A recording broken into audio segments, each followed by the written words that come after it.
Comment identifier la pathologie de genou que j'ai en fonction de la douleur? Donc déjà, un rapide tour sur l'anatomie. Ça, c'est la rotule. Voilà. Là, derrière, on a les ischio-jambiers. Ici, c'est le quadriceps. Et là, c'est le mollet. On sait placer ces éléments-là, déjà, c'est pas trop mal. Et donc maintenant, on va pouvoir essayer de voir, en fonction de où j'ai mal, quel est mon problème. Donc là, il y a la rotule. Et en dessous, il y a le tendon rotulien. Donc si j'ai mal ici à cet endroit-là, c'est une tendinopathie du tendon rotulien. Si c'est un peu gonflé, que lorsqu'on appuie dessus, dans cette partie qui normalement est molle, ça fait mal, c'est plutôt une bursite. Voilà pour la partie basse, vraiment la plus basse. Si on décale un peu en dessous de la rotule, ici à l'intérieur, il y a le ménisque interne. Et quand on appuie là, si on a un problème de ménisque interne, on aura mal. C'est lié au fait que l'axe entre le fémur et le tibia est désaxé. Et que le muscle ici, le semi-tendineux, il ne travaille pas assez bien, il ne fait pas son taf de mettre les deux os dans le bon axe. Donc on aura une douleur ici en interne. C'est un choc qu'on peut aussi avoir lorsque le pied part à l'intérieur, au foot notamment, je pense, lorsqu'on pousse, je peux prendre un choc, j'ai mal ici. Et c'est aussi quand on a des douleurs de ligaments croisés à cet endroit-là qu'on le ressent.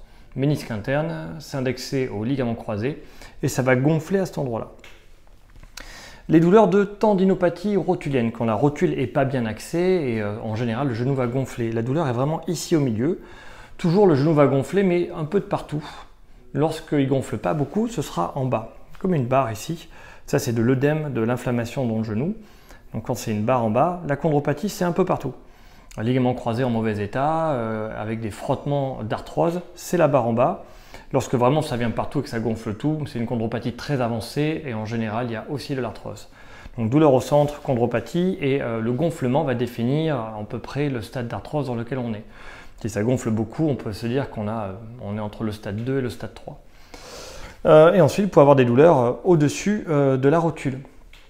Les douleurs au-dessus de la rotule sont assez rares et c'est lié pareil à des chondropathies mais plutôt hautes. C'est-à-dire que la rotule ne s'engage pas bien, les muscles de la cuisse ne font pas bien leur travail et ça va frotter au moment où la rotule s'engage.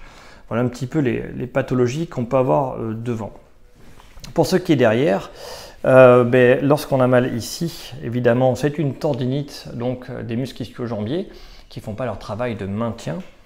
Lorsqu'on a mal tout derrière, ici, dans le creux, dans le pli juste derrière, c'est le muscle poplité.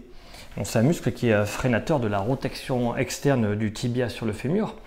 Et c'est des mots barbares qui veulent dire qu'il contrôle le maintien du genou dans les rotations.